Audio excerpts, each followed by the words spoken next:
আমি বুঝতে পারছি না, আমি জানতে চাই যে কেন আপনাদের মনে হলো যে ওদের বিয়ে হচ্ছে, ওরা বিয়ে করছে কেন মনে হলো?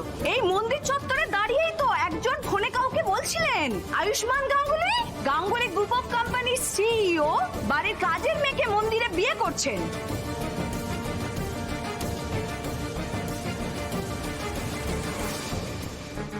এই রে, বেশি স্মার্ট হতে গিয়ে তো নিজেই হাঁড়ি কাঠে গলা দেওয়ার মতো অবস্থা হয়েছে।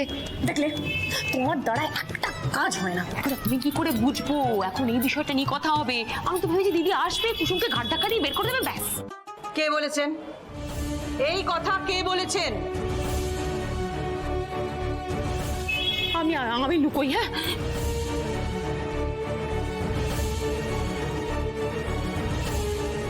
যে বলেছেন সে সামনে আসুন। না বাবা না, এখন কিছুতেই সামনে আসা যাবে না। আমার যা ভাগ্য, এই এত লোকের মাঝখানেও দিদি ঠিক বুঝে যাবে খবরটা আমি রটিয়েছি। নেই, যে বলেছে সে নেই, পালিয়ে গেছে। সৎ সাহস থাকলে সামনে এসে বলতো। আপনি দেখেছেন কে বলেছিল? আপনি দেখেছেন?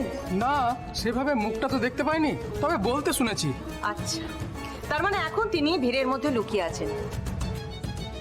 কেন লুকিয়ে আছেন? কারণ তিনি জানেন যে তিনি যেটা বলেছেন সেটা কত বড় ভুল। তাহলে ঠিকটা কি?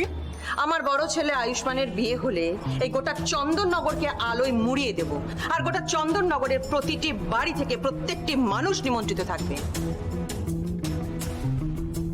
তাহলে ওরা দুজনে পুজোতে একসঙ্গে বসেছে কেন?